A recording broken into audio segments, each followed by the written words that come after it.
Fala galera, beleza? Bem-vindos a mais um episódio do Multinerds. Eu sou o Marcelo e hoje eu tô aqui pra falar de A Própria Carne, tá? Filme aí do Jovem Nerd, filme que a gente tá, cara, a gente tá falando aqui, a gente tá cobrindo desde o primeiro trailer, né? Quando lançou o trailer eu tava lá na CCXP, no painel deles. Pra quem conhece o canal, sabe que Jovem Nerd é a grande inspiração, né, pra eu ter criado o canal, pra gente ter criado o canal. Então tudo que eles fazem, a gente tá lá vendo, a gente tá lá acompanhando, então tava muito animado pra assistir A Própria Carne. Demorei um pouco pra trazer esse vídeo, mas, enfim, acho que deu tempo de pensar, de ver alguns pontos. E hoje eu vou tentar trazer aqui pra vocês uma análise completa aí do filme, né? Um pouco de tudo aí que eu pensei, que eu peguei sobre o filme nas duas vezes que eu assisti. Que eu já assisti duas vezes já. Mas é isso, pessoal. Então vamos lá, depois da vinheta.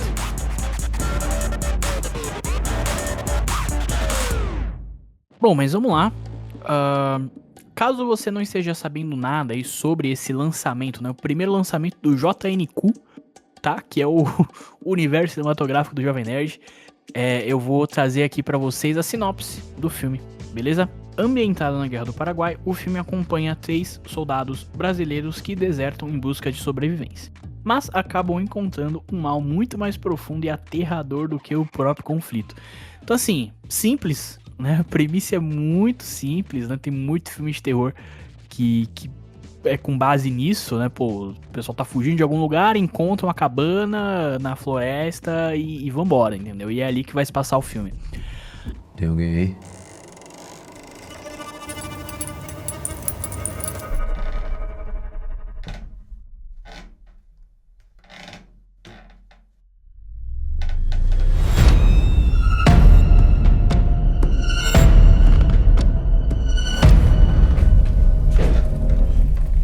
Desculpa, bater essa hora.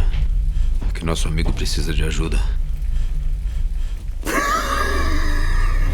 Então assim, o primeiro ponto que eu acho muito legal é justamente, né, eles trazerem essa questão da Guerra do Paraguai, que eu acho que é uma questão que os brasileiros, de uma forma geral, sabem muito pouco, né? Eu mesmo, assim, sabia mais ou menos, mas com o filme eu acabei pesquisando mais, vi eles mesmos, né, falando sobre o filme, teve Nerdcast falando da Guerra do Paraguai, e cara, é bizarro assim, né, como a gente não tem ideia cara, dos absurdos que o Brasil cometeu, né, na Guerra do Paraguai. A gente se vê muito como vítima, né, em muitos momentos a gente fala de Portugal, a gente fala dos colonizadores e tal, mas, tipo, caraca, o Brasil também fez muita merda lá no Paraguai. Então, eu acho uma coisa muito pouco abordada. Então, achei legal o filme se passar nessa época. Apesar de não falar especificamente sobre a guerra, né? O que, enfim, o filme ele vai para outro lado, é um filme de terror, né? Vai se passar na cabana, ele não é um filme sobre a guerra. Mas mesmo assim, né? Só de se passar nesse momento, de fazer mais pessoas procurarem e verem sobre a guerra, eu acho que já é algo muito legal.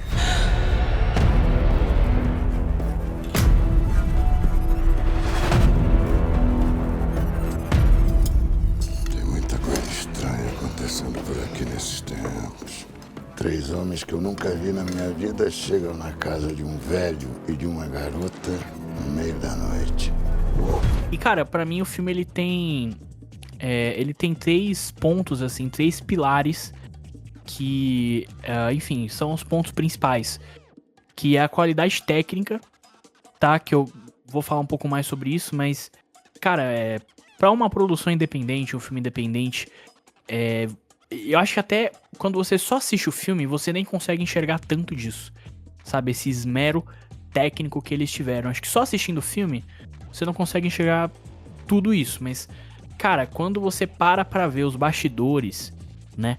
Tudo que eles fizeram ali, cara, pra fazer esse filme, pô, não tem como você não, sabe? É de bater palma, sabe? Então, qualidade técnica, as atuações, tá? Acho que o elenco é ótimo. A gente tem sempre que a gente fala de atuação nesse filme, de atores nesse filme, a gente tem que citar o Luiz Carlos Percy, né? Fazendo o velho ali, que é meio que o vilão do filme, que, cara, ele tá bizarro, ele rouba o filme pra ele, assim.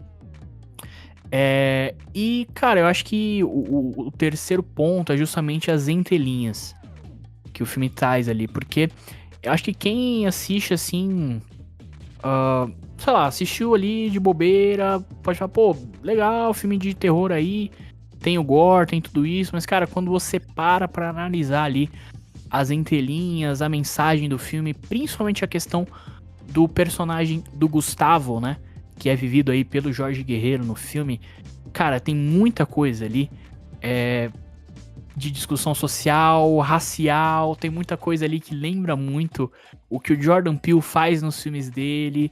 Então, acho que, enfim, se eu puder dar um resumão assim sobre os pontos principais do filme, seriam esses.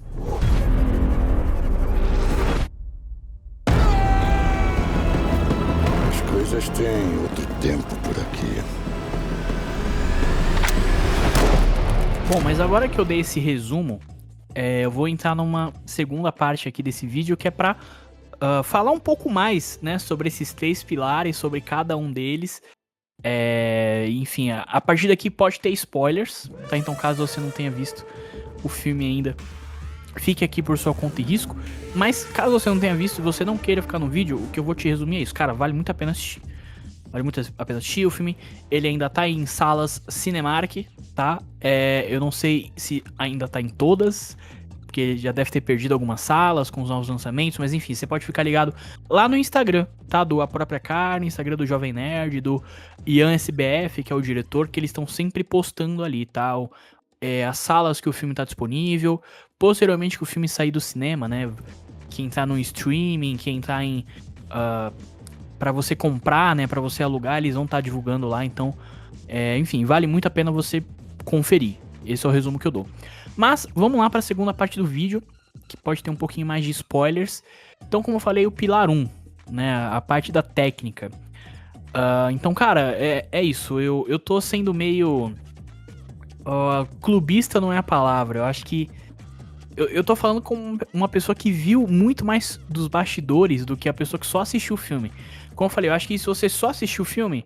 Pô, legal, o filme é bonito, tal, né, tem ali detalhes interessantes, mas quando você para pra ver, cara, os bastidores, pô, o filme ele mudou muito pra mim, sabe? Brilhou muito mais os meus olhos e muito por conta desse esmero técnico que eles tiveram, cara, porque, assim, eu não sou o maior especialista em fotografia, em cores, em tudo isso, mas eu acho o filme muito bonito, né? A fotografia em si, as cores que eles usam ali, como eles filmam ali a floresta, depois a casa, que é sempre muito escura, tem sempre aquele tom mesmo, né? Que passa essa atmosfera opressiva pra gente. Eu acho que isso funciona muito bem. E quando você para pra ver ali os bastidores, né, cara, que você vê que eles só filmaram em dias nublados, né? Justamente pra ter isso, eles não filmaram em dias de sol, né? Até uma coisa que o Ian comentou, inclusive eu acho que ele comentou numa entrevista com a gente, tá? Que a gente chegou a bater um papo com o Ian, que é o diretor do filme lá na Perifacom. Ele comentou que eles fugiam do sol, né? É um pouco contraditório isso, né? Porque muitos filmes que, enfim, gravam em locais externos, muitas vezes o sol é bom pra eles, né? Porque já vai ter uma luz natural ali e tal, e chuva, né, nublado, às vezes não funciona tão bem. Mas nesse caso é o contrário, né? Eles queriam justamente o nublado, eles não queriam sol, porque era o que o filme precisava, era o que a vibe do filme precisava passar. E pra finalizar, você já contou a história de um perrengue que você passou lá, que o Dave pediu pra você arrumar um ferreiro, né, uma coisa assim. Como foi essa história e também se teve qual foi o maior problema assim que você enfrentou durante a gravação do filme? Essa história do Dave é muito engraçada, porque a gente, óbvio, é um filme de terror, tem morte, não é spoiler. Sim. E a gente tinha uma morte muito importante que a gente ia fazer na segunda-feira. E quando acabou a filmagem na sexta-feira à noite, Dave liga e fala, pô, pensei numa coisa mais legal pra gente fazer nessa morte. Vamos pegar fazer um ferro com um símbolo lá, tal, que é um marcador, né, que fica incandescente. E eu falei, Dave, maravilha, mas é que sexta-feira. Aí eu filmar isso na segunda. Aí ele, pô, um bom serralheiro faz isso. E aí eu fiquei desesperado e um bom serralheiro fez, lá em Farroupilha, conseguiu. que a gente conseguiu fazer a cena e ficou foda, ficou incrível. Legal. Mas coisas que acontecem numa filmagem, Perfeito. as ideias surgem, a gente corre atrás e o filme fica melhor. Mas eu acho que a coisa mais difícil pra mim nesse filme é não só o tempo, né? A gente filmou em 15 diárias, coisa que eu acho que não imprime no filme. Mas eu acho que o mais difícil era o tempo, não o tempo, mas o clima. Porque a gente não podia ter sol nesse filme, era tudo chuvoso, nublado, então a gente tinha que fugir do sol. Quando dava sol, a gente tinha que correr para dentro da casa, que é o contrário de qualquer filmagem, né? Normalmente você tem plano chuva. No nosso caso era plano sol. Então, esse detalhe é interessante. Tem a questão também da casa, né? Da cabana ali, onde eles filmaram, que eles colocaram várias...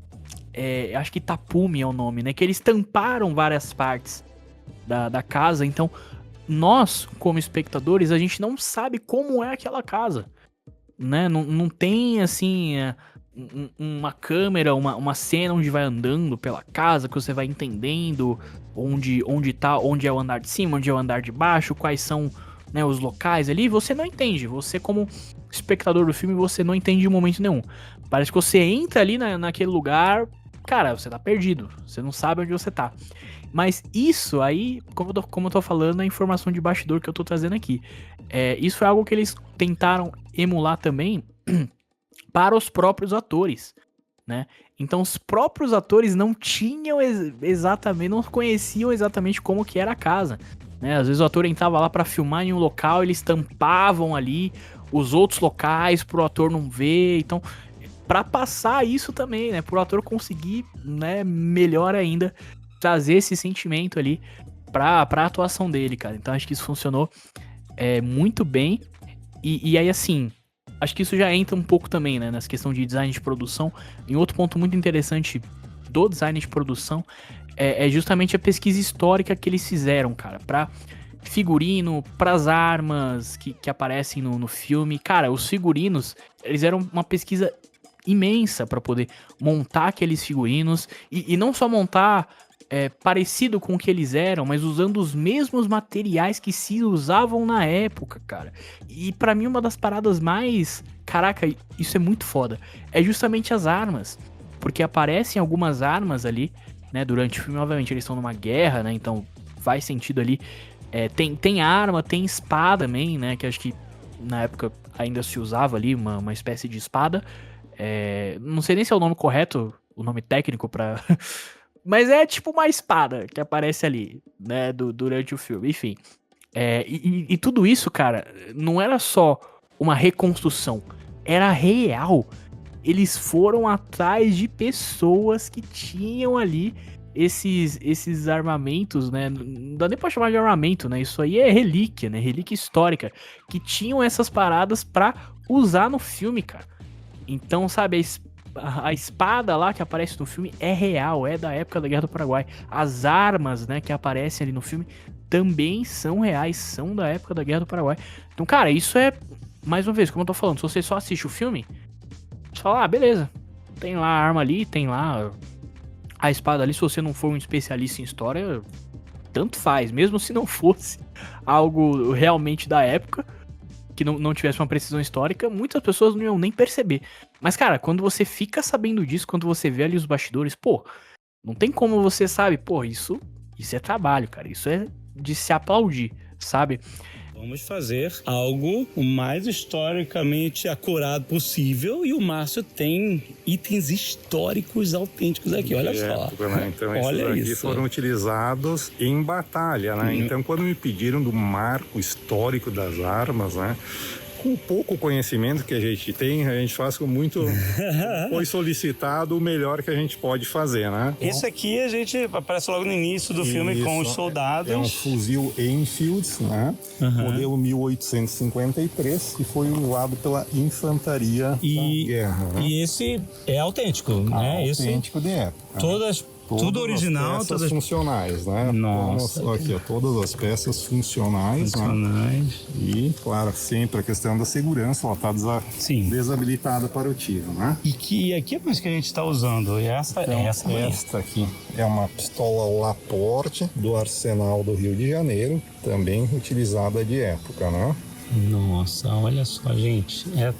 tudo autêntico. E todas essas têm um carregamento frontal, né? Exatamente. Como era de costume na época. Ou seja, uma infantaria, ela estaria em uma linha, durante a batalha ela estaria tirando, depois sendo substituída, né? Por armas curtas e depois pela própria baioneta que se encaixava nesta parte aqui, que daí era utilizada em batalhas corpo a corpo, que a gente diria, né? Exato. E depois as espadas, né? Olha de só. época, né?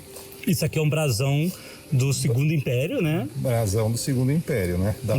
Que é o referente à data que ocorreu o filme, né? Exato. Não, você foi buscar todas as armas que tinham, né? Que eram da época, né? Do filme. Exatamente. Caraca, olha só, isso também é uma peça original, não é uma réplica. E isso é uma espada de oficial. Exatamente, né? Esse modelo de empunhadura, né, é de oficial. Teria que ser um tenente, um capitão ou um major que usaria esse tipo de sabre aqui, né? E foi o que a gente fez, a gente colocou isso na mão do nosso coronel. E ela não é muito longa, né? Ela tem mais ou menos uns 60 centímetros. Só com todo o cuidado do mundo, vamos tirar aqui do...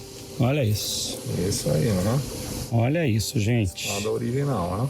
O nosso filme é pequenininho, é independente, mas ele tem peças autênticas, históricas, originais. A gente está tentando, né, mostrar. Tanto que a gente até queria usar outra pistola aqui, antiga, era essa, né? Que a produção tinha me solicitado, né? Porém, essa aqui, ela é uma arma no lapso de tempo do filme, pelo sistema de percussão pederneira. Isso aqui teria um lapso de tempo de pelo menos uns 120 anos antes do filme, né? Não que não possa ter sido usado, mas pela questão de lapso de tempo e exército regular, a gente pegou as armas autênticas de época para coincidir com o marco temporal do filme. E o Márcio não deixou. Ele falou assim, não, vocês querem fazer um filme autêntico ou não querem? Aí ele disse, não, quer, então não pode usar. Não ia fazer muito sentido. Não que ela não pudesse aparecer lá, podia, mas não ia fazer muito sentido, né? Seria muito normal, né, ter uma pistola dessas, né, nesse contexto histórico, né? Exatamente. Então a gente, então vamos ficar com o que a gente tem aqui de contexto histórico maravilhoso, muito sinistro, muito bom. E assim, pra finalizar essa questão da técnica, eu acho que eu trago um pouco do que o Ian falou também, o diretor do filme. Eu vi muitas entrevistas com ele, né, e etc. Ele também bateu um papo com a gente. Mas ele falou muito sobre isso, de que eles, se eu não me engano, eles filmaram o filme durante 15 dias. Foram 15 diárias, se eu não me engano. E assim, você não vê isso no filme, sabe? Não parece que foi um filme feito às pressas, entendeu? Muito pelo contrário, sabe? Parece que foi um filme que demorou muito mais tempo pra ser feito, pra ser gravado, pra ser produzido, né? A pós-produção, porque também os efeitos estão muito bons. Acho que inclusive vale a pena falar dos efeitos aqui já, né? Porque o filme, ele usou muito de efeitos práticos, né? Então, cara, isso é muito legal, porque mais uma vez, se você vê os bastidores, pô, teve uma coisa que eu fiquei de queixo caído, assim. Porque tem uma parte dos bastidores, eu vou até tentar colocar um pedacinho aí pra vocês verem na edição. Mas, de qualquer forma, o link, eu vou deixar o link aqui do vídeo do Jovem Nerd, caso vocês não tenham conferido ainda, enfim. Mas tem uma parte específica dos bastidores que eles tiveram que colocar fogo ali no celeiro, né, na cabana ali que eles usaram pra gravar o filme. Só que a dona do celeiro não queria que o celeiro caísse, sabe? Ela não queria perder o celeiro. Então eles tinham que botar fogo, mas só pra dar uma chamuscada ali, entendeu? Não era pra cair a estrutura, né? Então isso já foi um desafio gigantesco. Mas, cara, durante esse tempo, né, em que eles colocaram o fogo ali no celeiro, se eu não me engano, eles tinham 10, 15 minutos pra poder gravar tudo que eles tinham que gravar, antes que, né, o fogo afetasse a estrutura da cabana. Então, cara, quando você vê isso nos bastidores, tem isso certinho lá nos bastidores. Eu vou tentar colocar o vídeo aqui. Eles gravando uma cena, bota fogo lá, aí grava uma cena, aí pega aquela câmera gigantesca, sai correndo pra outro lugar, grava outra cena, aí sai... Eles gravaram 3 cenas, cara, e um intervalo de, sei lá, 10 minutos, que era o tempo que tinha com o celeiro pegando fogo ali. Pô, isso é Isso é bizarro, cara. Isso é muito foda. Isso é muito foda. Foi muito legal porque, como eu falei, eu vi muitas entrevistas sobre o filme, vi muita coisa. E eu sempre vi eles falando sobre isso, né? Eles contando isso, né? Em áudio. Como é que foi gravar isso e tal. E depois, quando eu vi isso lá gravado, né? Nos bastidores.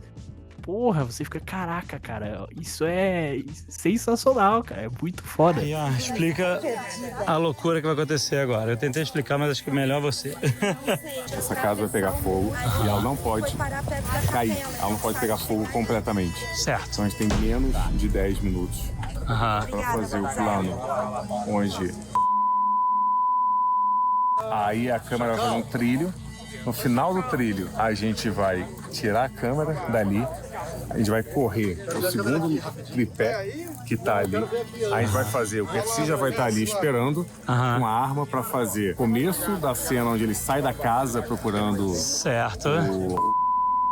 Ele vai fazer 2 falas dali, a gente vai pegar a câmera e vai correr pro último tripé que tá lá no meio do mato, onde o Jorge já vai estar com... Tudo isso antes da casa cair, pegando fogo. É o que eu espero. Pode colocar a música.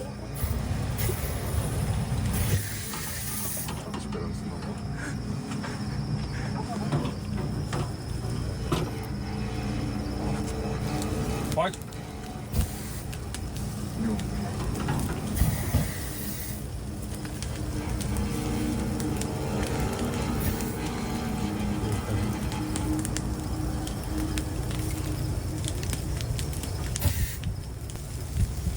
Tá cronometrando, por favor.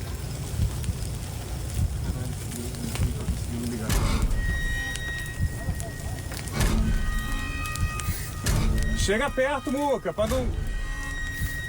Chega... Porra, o Muca tem que chegar perto, gente. Pra acender o negócio.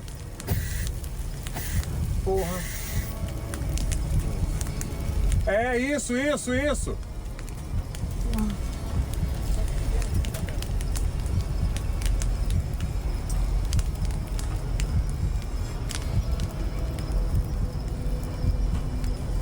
Ok, vamos preparar. Preparou?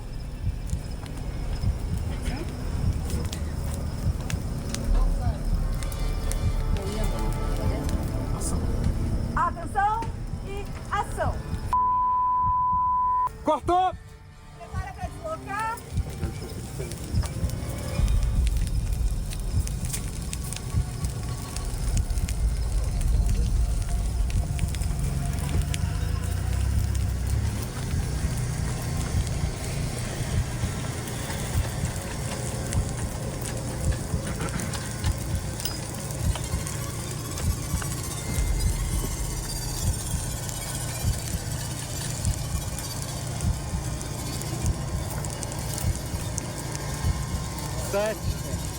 Ação! Cortou! Desloca.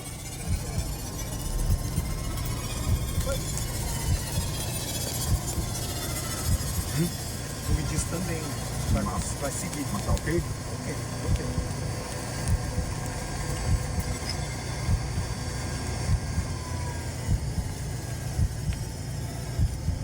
Mais teto. Mais teto. É. Preparou. Ação. Cortou. Água. A gente vai pro inicial? Não. Não? Câmera fica. Ela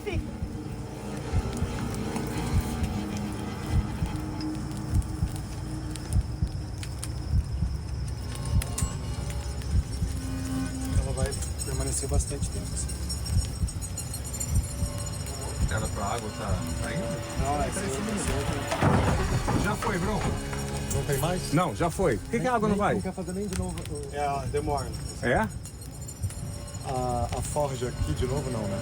Não, acabou. Não tem mais o que fazer. Era pra água só. Mas esse é lá.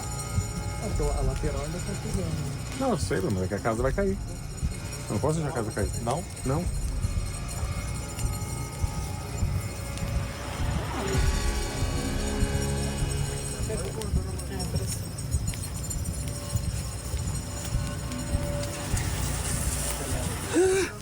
E aí, Ale? Caralho, mano, não faz mais não, cara. Funcionou. Ai, cara. Ui, caralho, que primeira. Enfim, e eu tô falando, né, isso é mais parte dos efeitos técnicos, né? Então tem muitos efeitos técnicos que eles usaram no filme que, pô, maquiagem, né? A questão dos machucados, né? Que eles fazem ali a maquiagem. Cara, tem muito detalhe que é sensacional. Mas aí eu quero dar um destaque, e aqui já vai ter um grande spoiler, tá? Caso você não tenha visto o filme. Spoiler. Mas quero dar um destaque para a cena final. Os últimos segundos ali do filme, que quem assistiu sabe o que acontece, que é a aparição ali do monstro, né? Do famigerado monstro ali, que... É isso, durante o filme a gente tá o tempo inteiro ali, né? Se perguntando se... O que exatamente tá acontecendo naquele local, né? Se o personagem do Luiz Carlos Percy tá realmente protegendo as pessoas de alguma coisa, ou se ele é muito maluco, enfim. E ele fala, né, que se ele não completar o ritual até amanhecer, vai acontecer uma coisa muito ruim, né? E a gente não sabe se ele tá maluco ou não. E no final aparece ali, né, o monstro. E, cara, eu quero falar do monstro, porque eu gostei muito deles terem mostrado. Por mais que mostrou meio de longe, né, meio embaçado, mas mostrou. E eu achei isso muito legal, cara. E achei ainda mais legal quando, mais uma vez, fui ver a questão dos bastidores, onde eles falaram dos efeitos visuais. Eles falaram qual que é o monstro, né? Porque é isso, o filme ele trata de elementos ali de Cthulhu, né? De tudo isso, mas qual que era exatamente aquele monstro? Era um monstro aleatório? Eles se inspiraram em alguma coisa? Eu ainda não sabia. E depois que eu fui ver, né, que o monstro é um mapinguari, se eu não me engano, é assim que se fala. Mapinguari, é isso mesmo. E eu vou até ler aqui pra vocês, ó. O mapinguari é uma criatura lendária do folclore amazônico, descrita como um monstro peludo com um olho no centro da testa e uma boca na barriga. É tido como um guardião da floresta e, segundo algumas versões, sua origem está ligada à transformação de um pajé ou de um caçador que desrespeitou a natureza. Algumas hipóteses científicas sugerem que a lenda pode ter se originado da memória de preguiças gigantes extintas há milhares de anos. Então, cara, olha só que legal, né? Você pegar ali essa questão que eles sempre falam no RPG e tal, no Nerdcast RPG, do Cthulhu, dos monstros, né? E trazer isso aqui pro folclore brasileiro, cara, folclore amazônico, trazer uma criatura da floresta. Porra, isso é sensacional, cara. E o Mapinguari em si, né? Vocês viram aí, eu coloquei algumas imagens na edição.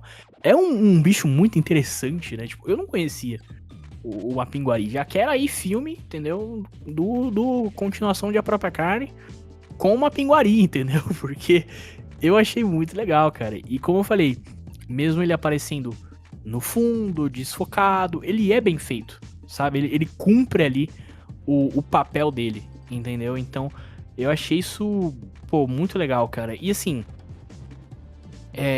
como eu tô falando dessa questão saindo um pouco dos pilares em si, né? Porque eu tava falando muito da parte técnica ainda, mas eu quero vir um pouquinho pra história do filme. Porque tem uma questão muito interessante, né? Sobre essa mística, né? Que é tratada ali no filme. Essa questão do Cthulhu, do ritual, do personagem do Luiz Carlos Percy, enfim. Porque é muito interessante como algumas coisas são... Cara, são muitos detalhes que você vai pegando ali, sabe? Então, tem um momento ali no filme em que a menina, né? A menina do filme, garota, que ela não tem nem nome, né? É a garota, que é vivida ali pela Jade Mascarenhas, que inclusive a gente falou com ela também na Perifacon. Estamos aqui com a Jade, né, atriz do filme de A Própria Carne. Eu queria que você falasse um pouquinho como que foi, né, gravar um filme de terror no Brasil, ir lá pra Farroupilha, qual que foi a diferença? Olha, fazer um filme de terror é uma experiência muito engraçada, muito divertida, a gente se diverte muito, porque é uma grande brincadeira, né? O terror é um gênero meio experimental, e no Brasil a gente tem muita intimidade em fazer melodrama, fazer comédia, a gente já faz isso muito bem, mas acho que esse filme vem pra mostrar que a gente é capaz de fazer outras coisas também. e roubando o que a Thais Araújo falou esses dias sobre trabalhar no filme de terror. Eu acho que a gente precisa de muito mais fé cênica do que para trabalhar em qualquer outro gênero. Porque a gente precisa acreditar naquele universo fantástico. Mas eu acredito que o filme vai deixar os brasileiros que são fãs do gênero orgulhosos.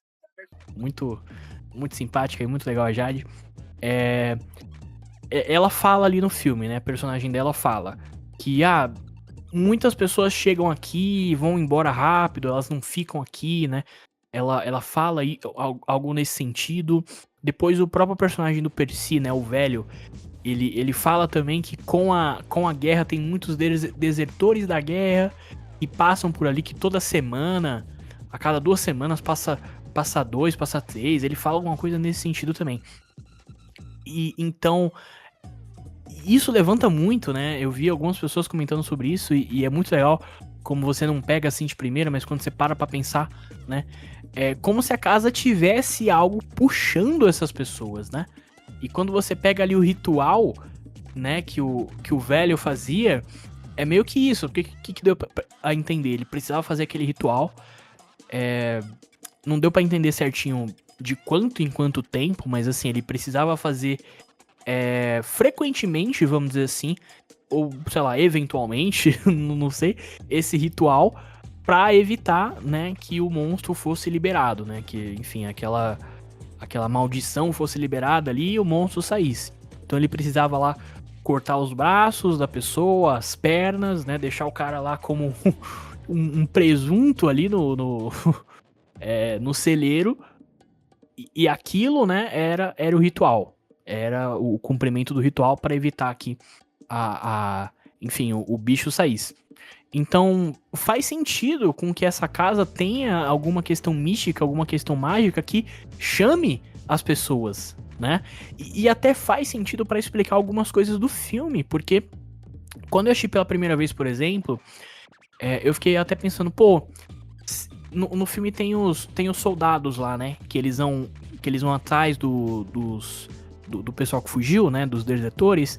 E eles acham, né? Eles acham até meio fácil. Eu fiquei com essa percepção, porque até depois que eu vi o Nerdcast sobre a Guerra do Paraguai e tudo isso, eu vi que, cara, era muito difícil, né?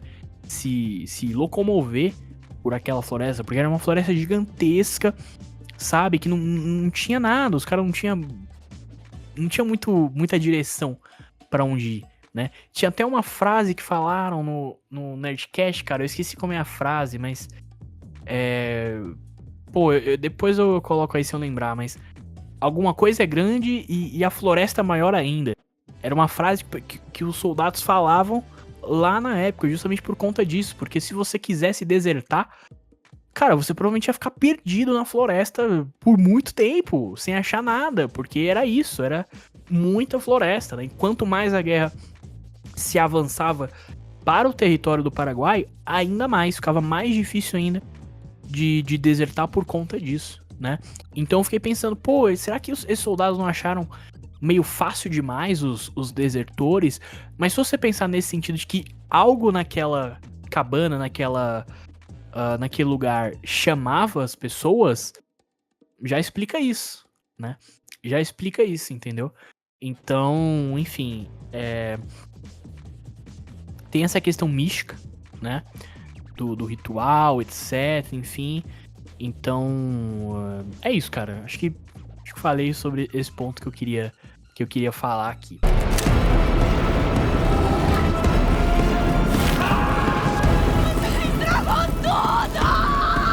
Mas acho que dá pra gente embarcar no próximo pilar, que é justamente o vilão, né? Vivido pelo Luiz Carlos Percy. Porque, cara, eu acho que quando foi anunciado que ele seria, né? Ele estaria no filme, ele seria ali uma espécie de vilão do filme, isso já aumentou muito as minhas expectativas.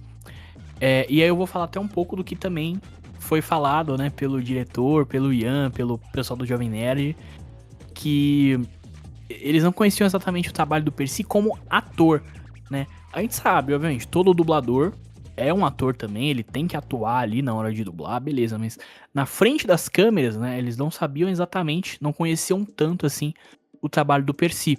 E eu, né, me coloco nessa também. Sabia que, pô, o cara é dublador do Joel, né, que pra mim é um dos grandes personagens, uma das grandes dublagens que a gente tem no Brasil, é o Joel, é o Percy. Então eu já fiquei muito animado por conta disso.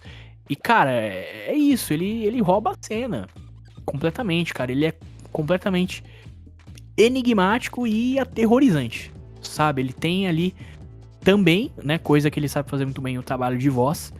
Então, assim, o trabalho de voz que ele faz ali pro velho e, cara, os trejeitos, né, que ele coloca ali no velho, porque eu achei, sei lá, poderia ser algo muito mais simples que em teoria já funcionaria, mas ele faz questão de colocar alguns trejeitos ali que elevam o personagem, sabe? Cria toda essa mística, essa aura, vamos dizer assim, em cima do personagem. Então tem a questão dele estar o tempo todo aqui, ó, o tempo todo torto, que inclusive, né, eu vi o pessoal falando dos bastidores, foi uma coisa que ele quis colocar ali no personagem e ele não saía desse personagem. Então, durante os bastidores ali, ele tava ali, durante a gravação, o tempo todo tortinho ali. Ele teve que fazer fisioterapia pra, enfim, melhorar isso, porque ele ficou muito tempo assim. Ele não relaxava, né, vamos dizer assim, nas gravações. Então, acho que isso, cara, passou pra tela, assim. Porque em todo momento que ele tá em cena, você não sabe as intenções dele, você não sabe se ele é maluco, se ele não é tão maluco assim. E aí, eu já trago aqui também, mais uma vez, um pouco do roteiro, né? Que é muito bem feito, da história do filme que é muito bem feita. Porque eles colocam ali algumas falas, algumas ações do personagem que deixam ele cada vez mais enigmático mesmo. Porque, a princípio, a gente olha, pô, é só um velho maluco. É um velho maluco aí, caipira, né? No meio da floresta. E é isso.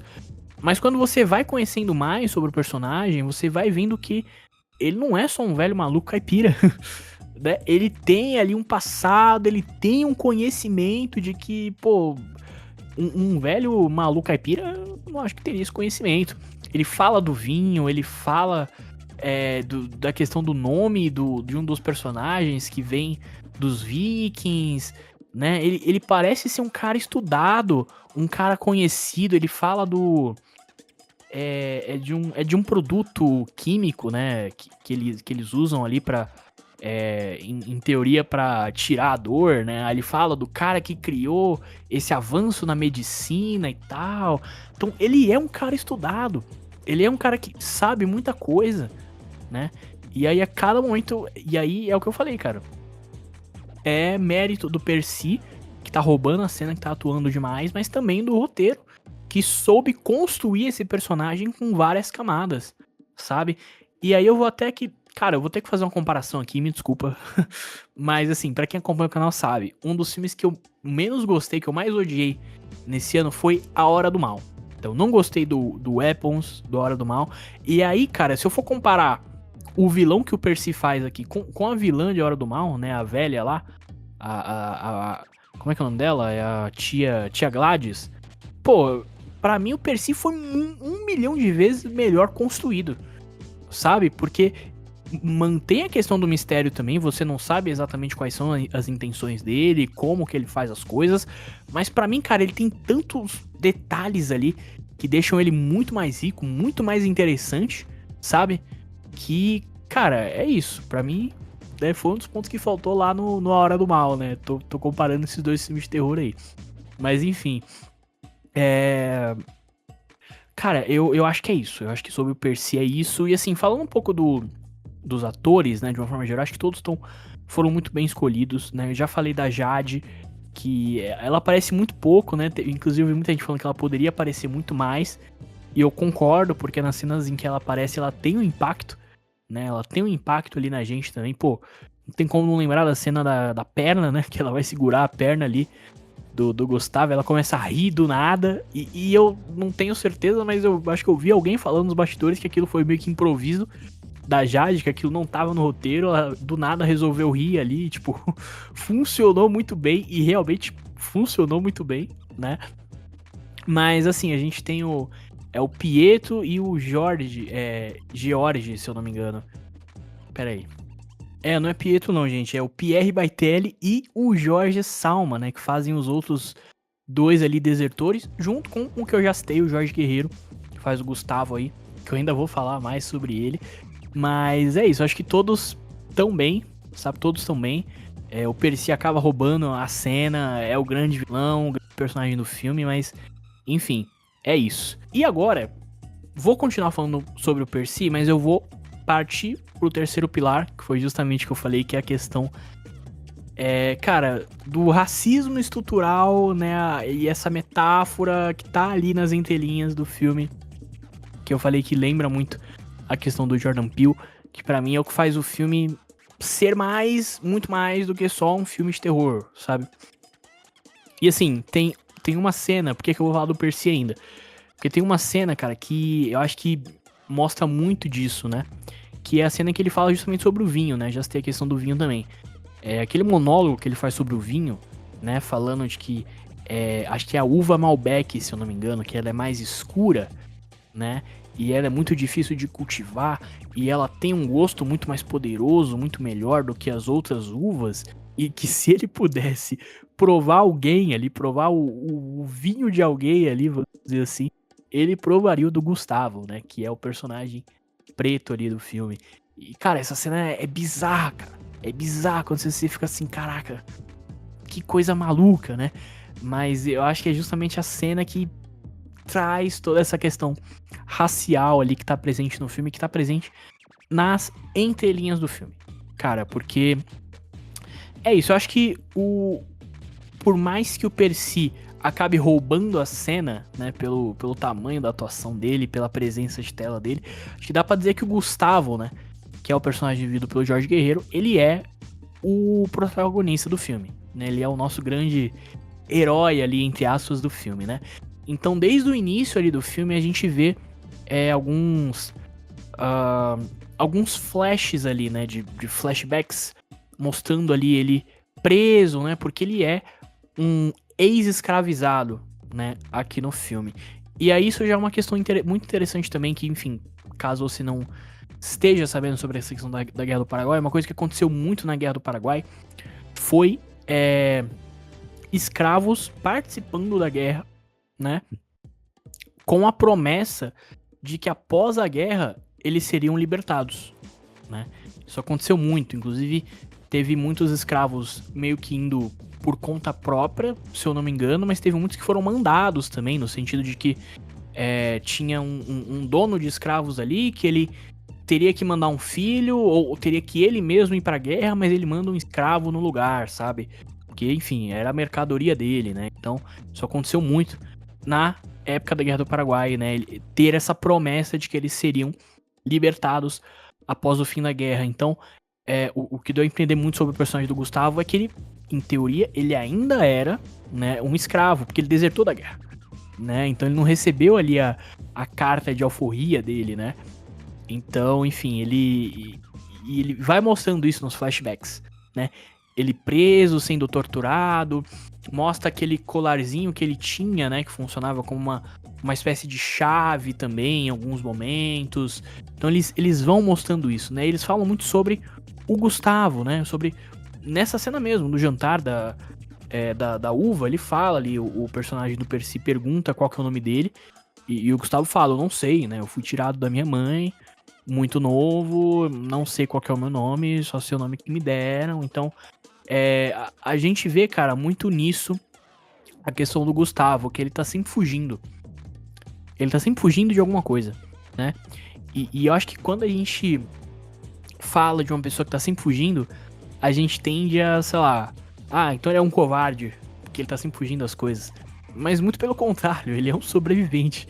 Ele tá sendo colocado, ele não tá se colocando em situações complicadas, ele está sendo colocado, ele está sendo obrigado a entrar nessas situações complicadas e ele tá saindo vivo, né? Ele tá fugindo, mas ele tá sobrevivendo, né? Então, isso é muito interessante. E cara, eu falei da questão do... a questão do Corra, né? A questão do Corra não, eu falei da questão do Jordan Peele, né? Que tem ali um quê de filmes do Jordan Peele, mas principalmente o Corra, porque o que acontece no Corra, né? É aquilo, vocês acharam Corra, mas tem lá, né, os brancos, aquela família maluca que vende basicamente os corpos dos negros, né? Porque eles eram mais fortes, eles eram mais altos, né? Enfim. Então é muito uma questão de carne mesmo, de corpo, sabe? Eles não estavam indo atrás dos negros por causa do intelecto deles, ou por, enfim, por conta da arte que eles fazem, né?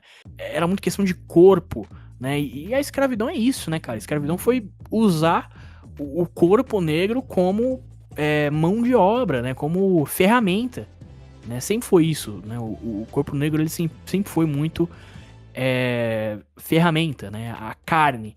A gente tem até uma frase que é de uma música da Elza Soares, que ela fala: a carne mais barata do mercado é a carne negra, né? Que eu conheci essa frase por uma música do Djonga, né? Então é a referência, seguindo a referência aí. Mas é isso, assim, sabe? E a gente vê isso muito no filme.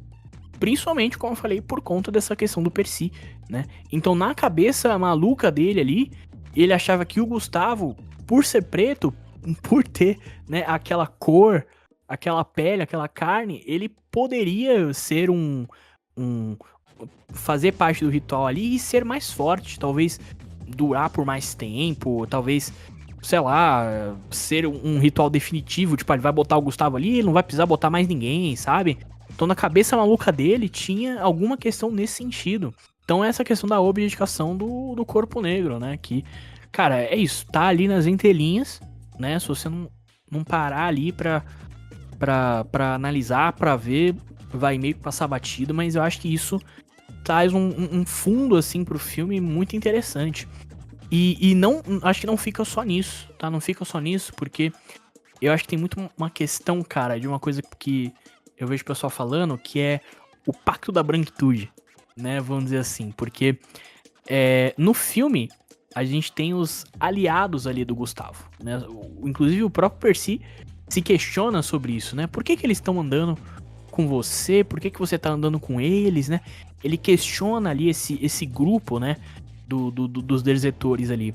E é uma coisa muito interessante porque o Gustavo parece que ele é a pessoa mais centrada daquele local. Ele é a pessoa com a melhor cabeça daquele local. Talvez a pessoa que não foi afetada, né, por toda aquela questão que a gente falou, né, a questão do ritual, enfim, porque o personagem do Pierre, eu não vou lembrar se é o Gabriel agora, é o Gabriel,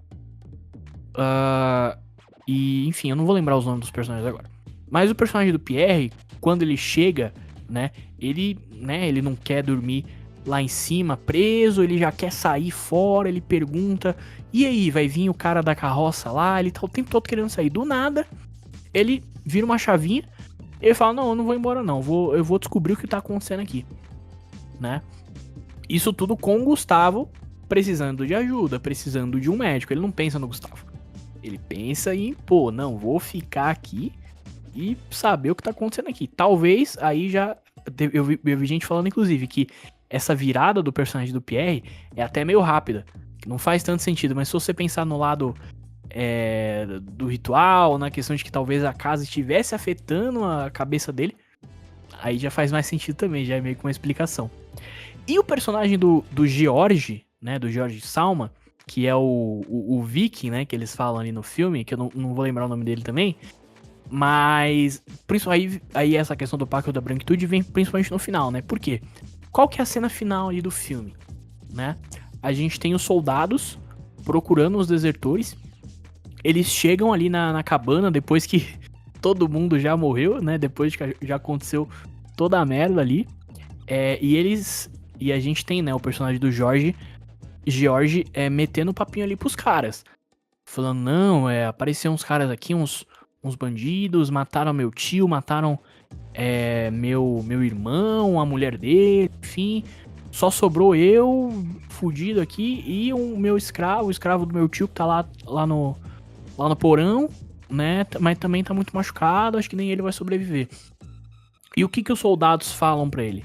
Os soldados, eles não estão atrás do culpado, eles querem a recompensa deles. Então eles falam, a gente precisa culpar alguém, a gente precisa voltar com alguma coisa.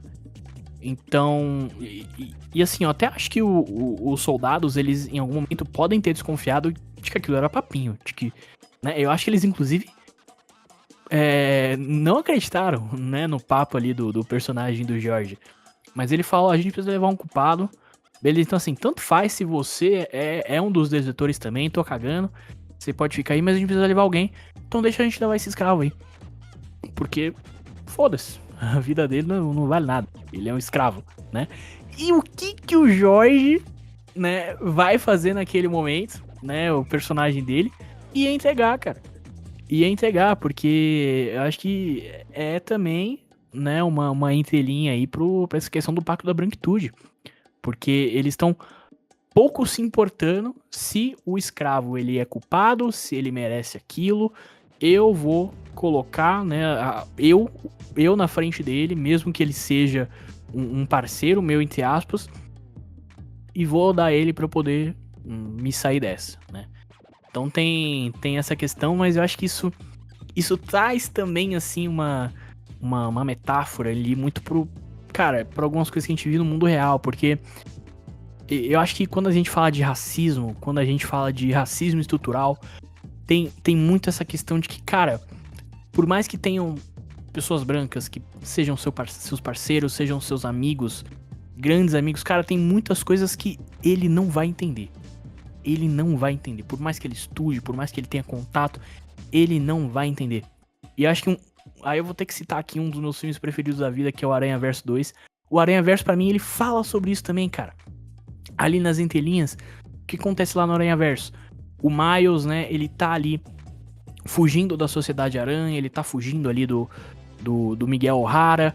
E, a princípio, o Peter Parker e a Gwen, né, que eram os amigos deles, não entendem o Miles. Não ficam do lado do Miles. E quem que fica do lado do Miles? O Spider-Punk. Sempre que eu cito o Spider-Punk, eu tenho que mostrar aqui, ó, o meu Spider-Punk, que é muito foda. Então, o Spider-Punk, que é um Homem-Aranha preto, fica do lado do Miles, mesmo sem conhecer o Miles. E a Spider-Bite, que também é negra.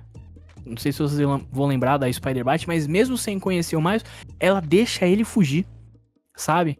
Então eu acho que é um pouco disso, cara. Essa questão desse racismo estrutural, dos brancos, né? Que por mais que sejam seus amigos, por mais que sejam estudados, muitas vezes, cara, eles não vão entender o que passa um preto na sociedade, sabe? Não vão entender o racismo estrutural, enfim. Então eu acho que, né, esses dois filmes passam ali por essas questões ali nas entrelinhas. E eu acho que quando você para pra analisar, é muito interessante, sabe? Enfim, eu acho que eu falei bastante aí do personagem do Gustavo, mas pra mim é isso. Pra mim é essa questão, cara, do racismo estrutural, da carne preta, né, ali presente, que faz o filme ser muito mais, né, do que só um filme de terror, de gore, com elementos de Cthulhu, sabe? Ele tem esses elementos de racismo estrutural ali presente. E uma coisa, cara, muito especial, muito interessante aqui. Depois que eu assisti o filme, né? Eu assisti o filme numa primeira vez, nem tinha enxergado tanto desses detalhes, mas assistindo por uma segunda vez eu consegui pegar mais essas interpretações, né? Que eu peguei ali sobre o filme. E eu fiz a minha crítica, né? Escrevi a minha crítica ali. Postei no nosso blog, né? Nas redes sociais, enfim. E eu sempre, né? Todo o conteúdo que eu fiz ali sobre a própria carne, eu fui marcando os atores e etc. Inclusive o Jorge, né? Que vivia o Gustavo, ele também falou com a gente na Perifacon. Ele falou um pouco sobre essa questão também, né? Do racismo, de como o Gustavo acaba sendo o protagonista do filme. Muitas pessoas não vão pegar isso, né, em uma primeira assistida. Então, enfim, foi muito interessante tudo isso também. Bom, Jorge, prazer, eu sou Marcelo, do Multinerds. Me surpreendeu muito o que foi falado no painel sobre a questão de você ser o protagonista, porque era uma coisa que eu realmente não tinha pegado ainda com os trailers do filme e etc. E eu queria que você falasse um pouquinho sobre isso, né, como foi fazer esse personagem, né, que era um escravo ali na história do filme, como foi gravar no Sul, enfim. Então, é porque faz parte da linguagem. As pessoas não vão perceber de cara. Normalmente o filme ele sempre entrega, até mesmo no trailer, assim. Então fica uma dúvida muito grande, mas eu não vou falar muito dessa parte, porque quando vocês verem, vocês vão entender o que eu tô falando. E como foi a segunda pergunta? Desculpa. Como que foi gravar lá, né, no Sul, esse processo de gravar? Cara, foi muito bom. É porque me surpreendeu um pouco. Me surpreendeu um pouco. Eu achei que fosse ter problemas, ter coisas. Já tive que gravar um comercial que você passa por delicadezas. E depois que descobrem que você é protagonista, a coisa muda, assim. Ali não, foi tudo muito tranquilo, assim, ao redor, mesmo as pessoas indiretas mesmo, foi muito de boa, assim. Mas é louco, porque a gente tende a ficar um pouco mais atento, né? Um pouco mais, sabe? A gente não quer ficar um pouco, não quer ficar dependente das pessoas, dependente, sabe? Da produção. Então, mas foi bacana, foi tranquilo. E logo depois que eu postei a minha crítica, né, o próprio Jorge, né, que vive o Gustavo no filme, ele comentou, sabe? Ele veio falar com a gente, ele fez um vídeo meio que trazendo uma reflexão também sobre o filme. Ele fala no vídeo, ó, essa reflexão aqui, eu tive um pouco de inspiração da crítica do Multinerds, sabe? Mas eu vim aqui pra falar de outra coisa, assim. Porque eu acabei de ler uma crítica do Multinerds, e ele tocou numa coisa que pra mim foi muito interessante. O que ele fala? Ele traz um pouco a ideia do Jordan Peele enquanto referência para esse filme, assim. Então, eu acho que foi algo que pegou muito. E conversando, né, que eu também bati um papo com o Jorge depois que eu postei minha crítica, ele falou pra mim que não foram tantas pessoas, sabe, que enxergaram, que tiveram essa interpretação do filme. Então ele achou muito legal que a gente conseguiu levar isso ali pra nossa crítica. E ele falou muito também, uma coisa que eu achei muito interessante, é que essa questão racial do filme, ela meio que surgiu naturalmente, né? Porque eu fiquei me perguntando, pô, cara, o diretor do filme, o Ian CBF, ele é branco, né? Os produtores, né, pô, Alexandre Ottoni, o Azaghal, né, o Dave Pazos, são brancos, né, e eles escreveram o roteiro também. Então, assim, cara, como que eles trouxeram isso, né? Mais uma vez, não quer dizer que eles não possam falar sobre isso, eles podem estudar, podem, né, falar sobre isso em algum momento, mas é no mínimo curioso, né, que eles tenham conseguido trazer esses detalhes tão interessantes pro filme que, enfim, sendo brancos.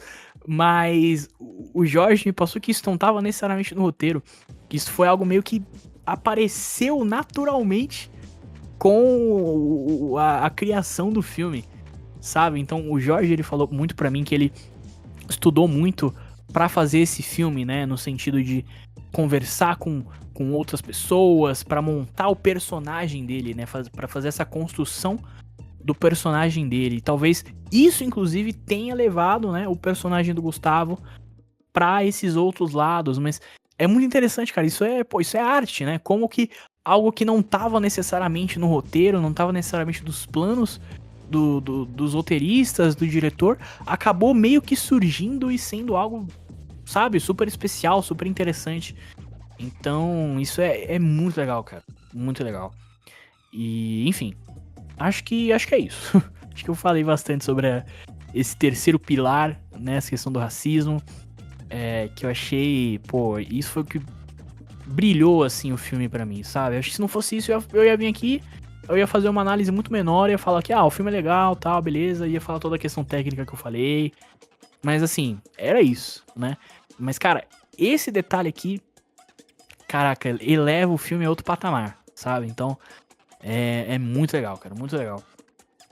E, enfim, acho que finalizando, eu não acho que o filme seja perfeito, sabe? Eu acho que tem um ou outro detalhe, talvez alguma fala, alguma decisão de um personagem, como talvez ali na reta final, né, que tem a cena do Gustavo saindo, matando os soldados e tal. Você pode até se perguntar, pô, mas como que o Gustavo sem uma perna conseguiu fazer aquilo, sabe? Acho que tem algumas coisinhas que, se você for chato, se você for parar pra pensar, pô, não sei se isso aqui, sabe, faz tanto sentido e tal.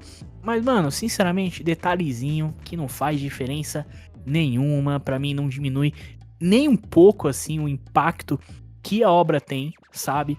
E mais uma vez, cara, é um filme que foi filmado em 15 dias, é um filme independente, é um filme que não teve a questão de incentivos fiscais, né? Foi o pessoal do Jovem Nerd, a produtora do Jovem Nerd, a produtora do Ian SBF que, sabe, fizeram um filme, então, pô, e o filme ser tudo isso, sabe, é muito mais, cara, do que um filme independente, sabe, mostra que filmes independentes, produções independentes têm muito a dizer, podem ser grandiosas também das suas formas, sabe, então eu acho que o meu resumo final seria isso aí sobre a própria carne, tá, e aí assim, eu acho que falando em questão de experiência, né?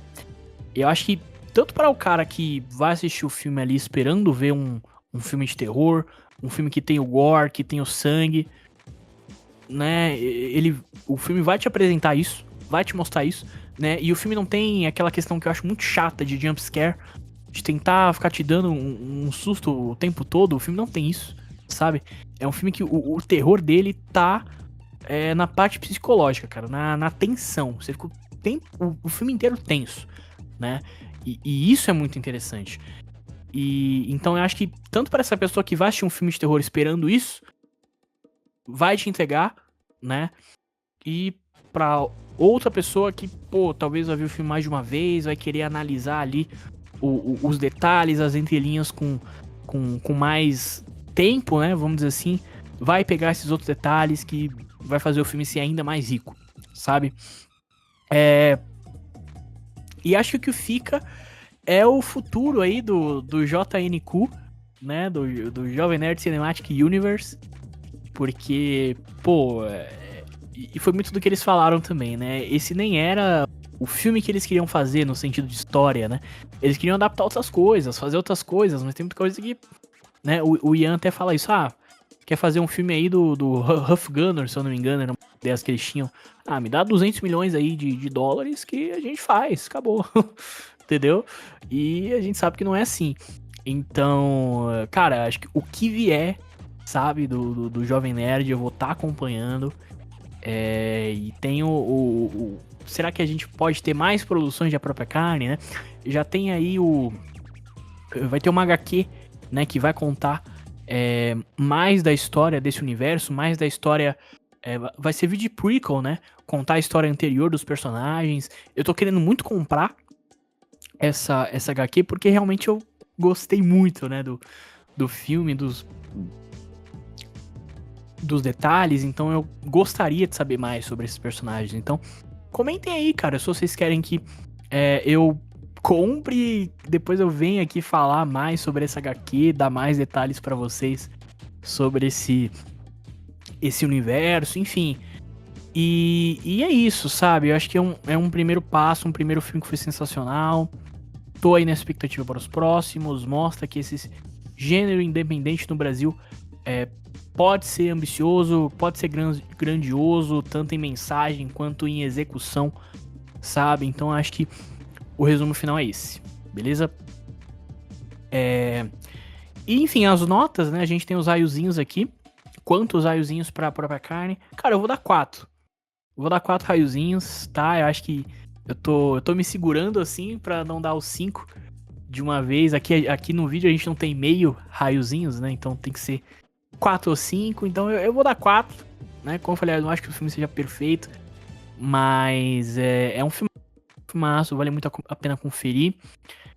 Deixa eu até dar uma olhadinha aqui no Instagram como é que tá atualmente a distribuição dele, né? Porque ele vai completar, acho que essa semana. Eu tô gravando isso aqui no dia 23, tá? 23 de novembro, domingo. No dia 30, né? Daqui a uma semana ele vai completar um mês, né? De lançamento. E a gente sabe que filme independente, assim, ele tem dificuldade, né? Tanto em chegar nos cinemas quanto em se manter. Então, enfim. O último post que a gente teve aqui foi do dia 13. Então já tem um tempinho, mas ainda tinha vários cinemas, tá? Disponíveis em todo o Brasil aí. Ele foi lançado só na sala Cinemark, né? Em salas Cinemark, então ainda tinha em vários locais aí do Brasil. Mas como eu falei, qualquer coisa você pode conferir aí, pô, no ingresso.com, vai ter lá, né? Mostrando em que salas que tá disponível, mas você fica ligado também no Instagram do A Própria Carne, né? Que eles estão sempre atualizando por lá, né? As salas que estão disponíveis, ou num próximo momento, né? Que o filme for pra VOD, né? Pra você poder alugar, ou for sair eventualmente em algum streaming. Eles sempre vão estar avisando lá, mas... Enfim, o que eu digo pra vocês vale muito a pena assistir, beleza? Mas é isso, pessoal. Fiz a minha análise completa aí, falando sobre todos os pontos aí que eu lembrei. Deve ter coisa que eu esqueci ainda que eu queria falar, mas é isso. Eu queria trazer sabe, eu já tinha feito a minha crítica, né, resumida lá, o texto, né, que tá no nosso blog, tá nas redes sociais. Então eu já tinha, sabe, feito aquele resumo de crítica ali. Então aqui nesse vídeo eu quis fazer isso aqui mesmo, sabe, assim, análise completa, destrinchar aí o filme todo e enfim. Mas comentei o que você achou. Tá aqui o que você achou sobre esses pontos que eu comentei, sobre a atuação do Percy, sobre os detalhes técnicos, sobre a questão do personagem do Gustavo, né, do racismo estrutural, enfim, se você pegou esses detalhes ou não. Se eu esqueci alguma coisa, se tem algum detalhe interessante que eu esqueci de falar aqui, comenta aí também, né, deixa aí a sua opinião, tá? A gente lembra que esse conteúdo aqui vai tanto pro nosso canal do YouTube quanto para as principais plataformas de podcast, estamos em todas elas. Se você estiver no nosso canal do YouTube, além de comentar, deixa o like, se inscreva no canal. Se você estiver em alguma plataforma de podcast, tipo Spotify, deixa uma boa avaliação aí pra gente, que vai ajudar bastante. E fica sempre ligado em todas as nossas redes sociais, principalmente no nosso Instagram. Sempre tem vídeo novo, novidades, notícias, a gente tá colocando lá, beleza? Mas é isso, pessoal, valeu, falou!